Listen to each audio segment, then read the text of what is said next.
coneixem bé perquè sempre que venen a la nostra trobada animen la festa i ens omplen de música i de percussió. I els gegants que avui ens visiten són la Blanca de Benlloc i el Bernat de Peguera, els dos gegants, i els gegantons, la Mariona i mossèn Joan. També hem de dir que, a part de grans amics nostres, són els padrins de la nostra gegantona, de l'Ona del Castell. Per tant, un gran aplaudiment per ells, sisplau.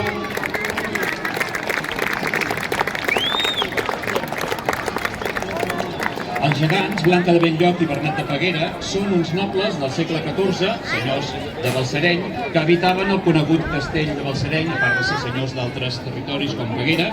El gegantó Joan representa mossèn Joan Bosona, rector i fill adoptiu de Balsareny, molt estimat al poble i molt implicat en moltes entitats de Balsareny, especialment corals com la de Sant Esteve, que va fundar i va dirigir durant més de 50 anys. La gegantona, Mariona, representa una noia jove que, com totes les noies del segle passat, començaven a treballar a alguna de les diverses fàbriques de vora el riu del poble de Balsareny. Endavant els que més sonen i el seu ball.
Increïble, moltes gràcies amics dels que més sonen de Balsareny, no canvieu mai, fantàstic.